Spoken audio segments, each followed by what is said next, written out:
bless Anambra. God bless the shining light that we bear.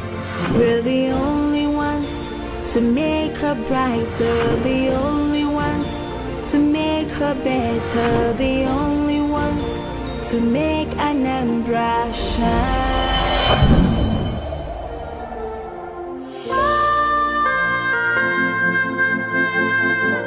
The venue was Alex Ekweme Square, Awka, the Anambra State capital, on the 12th of January 2015. The awesome attendance was adequately representational of the population and spread of Ndibo in the southern part of Nigeria. It is common knowledge that Igbos strongly believe in the communion of the living with the dead. They believe that both the living and the dead deserve respect accruable to them by common membership of the clan. This informs the concerted efforts by Ndibo to adequately recognize and honor both the living and the dead according to everyone's social attainment. The dead are entitled to some level of communal honor from their surviving compatriots. Failure to accord such honor is strongly believed to attract nemesis to the neglecting parties. It is instructive to note, therefore, that the colorful Anambra State funeral for Igbo victims of various Nigeria crises serves as an atonement ritual to mollify the spirits of the departed and free the living from the consequence of retribution. Understanding these traditional implications of affording burial rights for our dearly departed, the governor of Anambra State, Chief Willie Obiano, led the entire Igbo nation in a colorful burial ceremony to bring closure to the huge losses borne by his people. Never before this auspicious event had any government in Igbo land organized befitting burial or funeral ceremony for Ndibo who were mowed down in their numbers in the whirlwinds of violence that enveloped the country or some parts thereof in its fledgling journey to nationhood. The entire Igbo nation heeded the call by the governor of Anambra State, Chief Willie Obiano, and trooped out en masse. Prominent sons and daughters of Igbo land were in attendance. The major markets in Anambra State were closed for the occasion, and market associations across the southeast were duly represented. The youth associations were not left out in the historic event.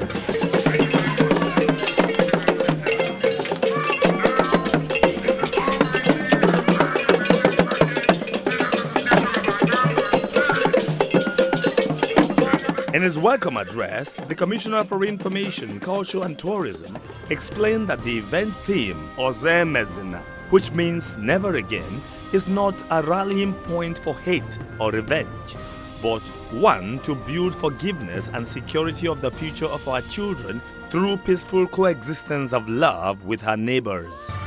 Ozoemezina is a rallying call on everyone to remember that people sacrifice their lives for us to enjoy our freedom today. Decent burial is the least we can do for these great men and women of history.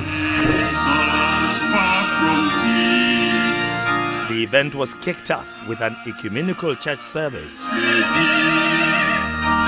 there is still a blessed slave from which none ever wakes to.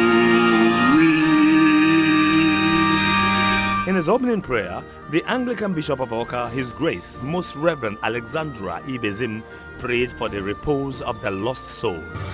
As we are united together as one family, never to be divided anymore, because today we are taking a stand that those that have died are our brothers and sisters, and we have accorded them the respect that is due them, and therefore our God will lead us in this country to take our rightful position in Nigeria through Jesus Christ, our Lord. The first reading from the book of Job was read by the chief mourner, His Excellency, Chief Willie Obiano. After my awakening, he will set me close to him, and from my flesh I shall look on God. He whom I shall see will take my part. These eyes will grade on him and find him not aloof. This is the word of the Lord. The second reading and gospel were read by CAN President, Anambra State Senior Apostle Team Obala, and Anambra State CAN Secretary Reverend Moses Ezedibego, respectively. In his homily, His Grace Most Reverend Paulinus Ezokafo, Catholic Bishop of Awka, urged the mammoth crowd to embrace forgiveness and peace for the onward development of the nation. Ozoemezina cannot be an excuse or pretext to wag fingers at others, but first and foremost, the expression of our commitment to do all in our powers so that such a calamity does not befall our community and our nation again. As regards how to remember, it is necessary to draw attention to the necessity of forgiveness and promise. Forgiveness is what frees us as individuals and as communities from the burdens and hurts of the past. Candles were then lit by all present as they stood in a minute's silence in a mark of respect for the dead. Addressing the massive crowd, His Excellency Chief Willie Obiano, whose speech was titled Ozoemezina, Memory and the Quest for Igbo Renaissance, said that the time is now for Ndi Igbo to come together to build the region for future generations to come. Today is a great day in our collective memory. Today, we begin the symbolic effort of casting a long look backwards beyond the immediate horizon of our national experience to honor the memories of our loved ones who lost their lives to the various dark chapters of our nation history. In doing this, we are guided by our belief that life itself is an unbroken stream of experiences stitched together by memory. Without memory, life assumes the attributes of a futile gaze into the void of time. Now, before I go any further, let us once more observe a moment of silence in honor of our brothers and sisters Ndi Igbo niile who died during the Civil War.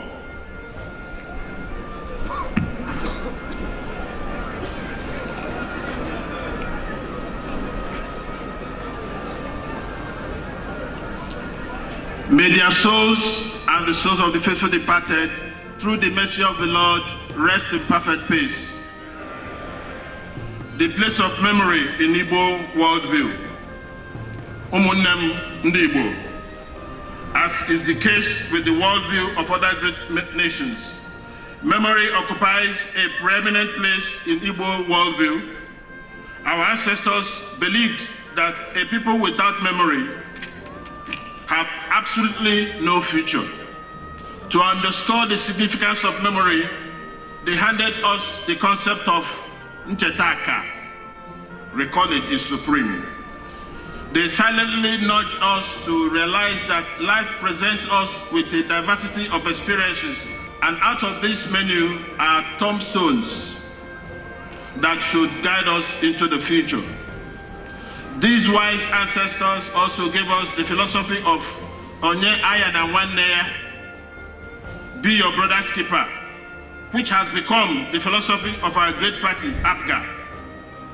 With this, we are constantly reminded that life's most enduring experiences are usually shared as a group, and that these experiences, though traumatic sometimes, should strengthen our bonds of brotherhood. My brothers and sisters, we are not alone on this. History presents us with a long list of ethnicities and nations that have risen through horrific experiences to strengthen their ties of brotherhood and reaffirm their humanity through symbolic events like the one we have gathered here today to perform. Contemporary world experiences. Ndibai, anyone who is familiar with contemporary world history can liken our efforts here today to Jewish efforts to honor the memory of the Holocaust, as well as the recent efforts to commemorate the Rwandan genocide in Kigali. In the Jewish example, we see the firm resolve of the world Jewry to ensure that the tragic history of the Holocaust is permanently etched on human memory, that the world never forgets. Many major cities in Europe and America have a Holocaust memorial built to perpetuate the memory of about 6 million Jews that died in the waves of the anti-Semitism that swept through the world at that time. Instructively, the people of Rwanda have quickly recovered from the genocide that marked the Hutus and Tutsis conflict of the 90s to build an ambitious economy. They have erected the Kigali Genocide Memorial Center, which opened in April 2004, to perpetuate the memory, renew their past, and solemnly declare to themselves and say, never again. Sadly, although we share a similar experience with the Rwandese, our attitude to the memory of that sad experience has lacked boldness and organized response. The Igbo experience. Umunnem Ndibo. It is a thing of pride to be on Igbo. We are indeed a remarkable people. However, throughout history, there has always been a price to pay for greatness. Our natural disposition to seek wealth, creating opportunities in known and unknown places across the world, and support the local economy with our famed energy has made us imminent targets of conflicts that we had no hand in fomenting. Ndibai Ndibo. Happily, our brave spirit has helped us navigate the minefields of this experience. We have become one of the most successful black people in the world.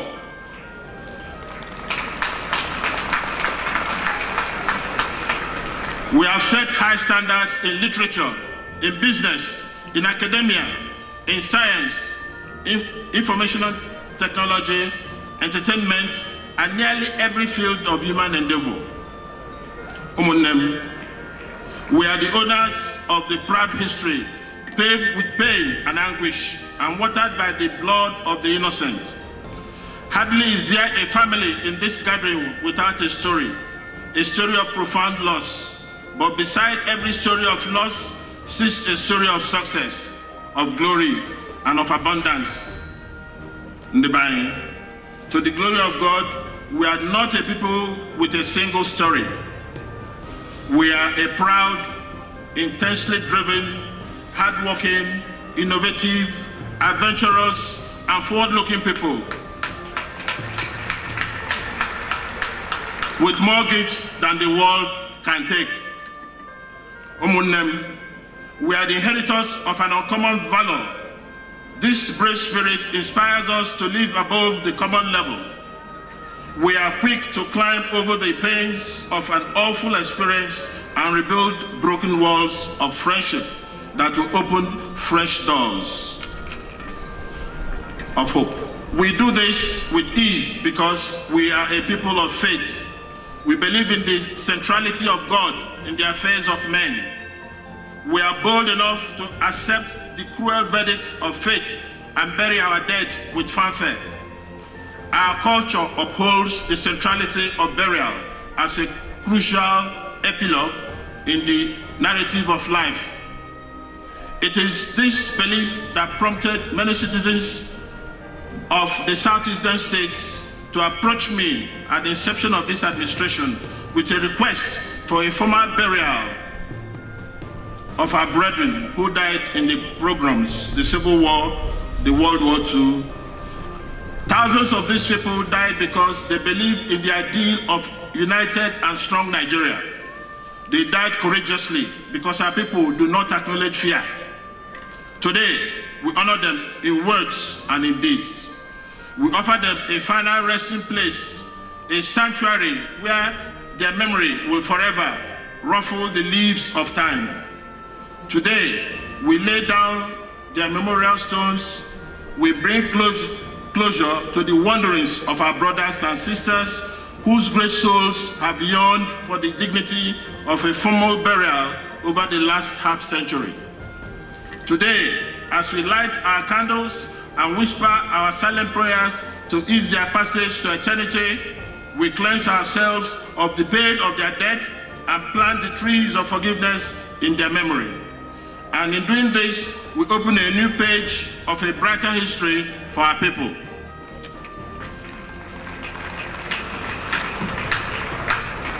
In my inaugural address, I informed Ndibo that the time had come for us to climb over the recriminations of the past and build a new bridge of understanding across Nigeria.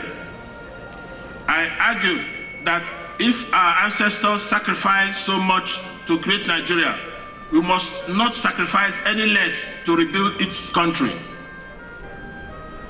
I also re-emphasized my belief that our future as a people is better guaranteed in a united, indivisible Nigeria.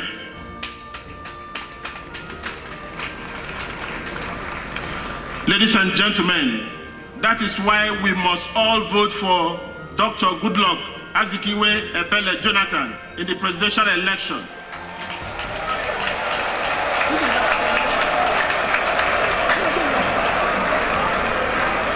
That will hold next month. Among the candidates running for the presidency, Dr. Goodluck Azikiwe Jonathan offers Nigeria the best chance at national integration and unity.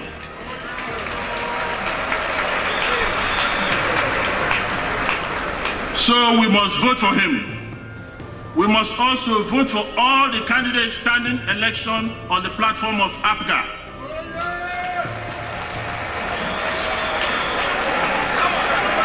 Here in Anambra and other states, we must sweep every available position in Anambra State and win the gubernatorial elections in Imo, Abia, Ebonyi, Zamfara, and Nasarawa. Ladies and gentlemen, this is APGA's year of self-actualization, and we must grab it with both hands. Ndebai, my administration is committed to lifting up the standards of our shared experience. We shall continue our bold efforts to ensure that we are not only united in times of adversity and grief, but in times of victories and peace. With this ceremony, I urge you to mourn no more, but rather celebrate the bravery of these great spirits who lost their lives yesterday, that we may find peace today. Brothers and sisters, this is the essence of being here today. This is the spirit behind Ozoemezina. May this ceremony here today unite all Igbos anywhere in the world and make us think home. Let us join hands to rebuild the Southeast. Let us bring our wealth home and leverage on our reach and contacts to develop our states. May I, at this point, ask everybody to rise and say 3 times, Ozoemezina. Ozoemezina. Ozoemezina. Dalonu. After the speech, which received a standing ovation, Chief Willie Obiano proceeded to the cenotaph to unveil the memorial wall bearing names of the departed. He lit the memorial candle, symbolizing the light of the citizens of the state who lost their lives, and finally unveiled the marble plaque which will be at the memorial site. He also laid a wreath in their memorial.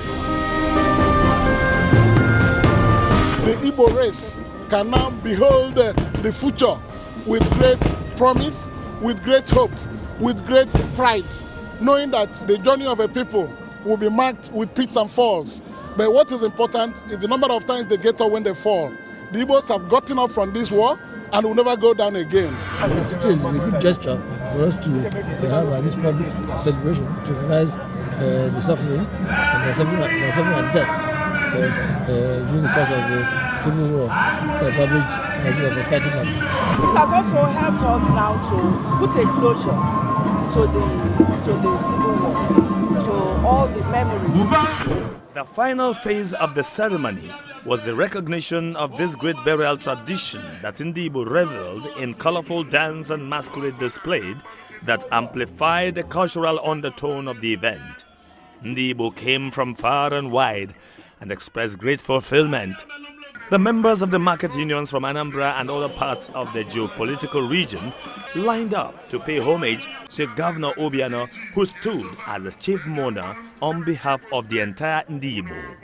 The governor sat in the Eco Mourner's Corner with Dr. Alex Ekwueme, ex-vice president of the Federal Republic of Nigeria, Prince Arthur Eze, Chief Victor Ume, and Chief Chukwuemeka Ojukwu Jr. Since he's the one that had in mind to do this type of thing, it's something that everybody supposed to emulate. That people that died, there's no need to forget them, just like that, because they fought for us, and by special grace of God, we must have the chance to remember them.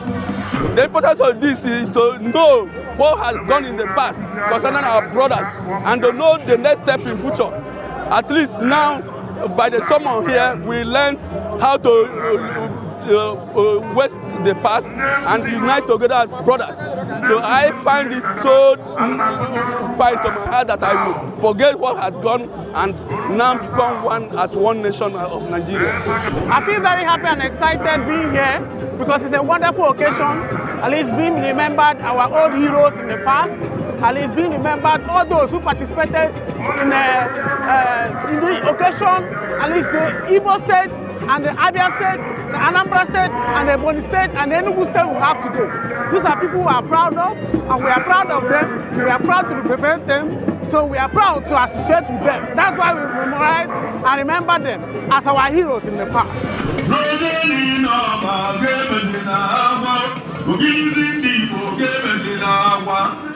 All the 23 local governments of Anambra State, led by their chairmen and presidents general of town unions, also took turns in paying their last respect to their dearly departed kingsmen and women.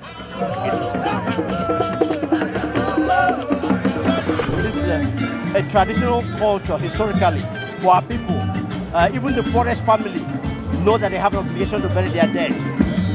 In this particular case, it's taken this long, but the good thing about it is that we brought everybody together, we rallied everybody together, and we've done this. It's symbolic, but it offers the Igbo people a closure. Today, the families of these heroes have been given a sense of belonging by the government. They have known that the government have not forgotten them, and it will go a long way to the families of these fallen heroes. This is a good beginning. This is a good beginning because I think we have given honor to those who have sacrificed to allow us to have the freedoms that we enjoy today. This has united everyone that has an Igbo extraction, that has an Igbo blood in him. This is a unity. So Abokodika is growing beyond the governor of Anambra State. A historic mantle has fallen on him to rebuild the Igbo nation.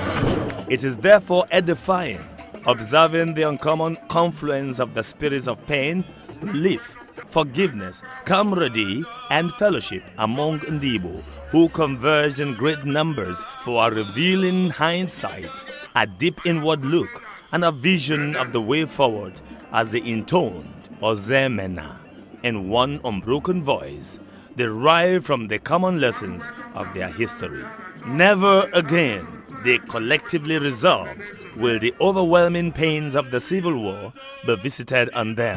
That this will unify us like he did in Kigali. The Igbo should think home. They should bring their wealth home to develop Igbo land. We have been developing everywhere, but Igbo land. So with this spirit being laid to rest today, the Igbo should unite and bring their wealth of experience, of money, their contacts, their reach to develop Igbo land. Chief Willie Obiano's well-thought-out full funeral compliments for the unsung Igbo victims of the various crises in Nigeria and globally has set the Anambra State Governor and his government ahead of their peers in the southeast of Nigeria. Now, with the spirits of the fallen heroes laid to rest, the process of building a unified, prosperous region begins. Shining light that we bear, we're the only ones to make her brighter, the only ones to make her better, the only ones to make Anambra shine. With our sweat and blood, every breath of our life. in God.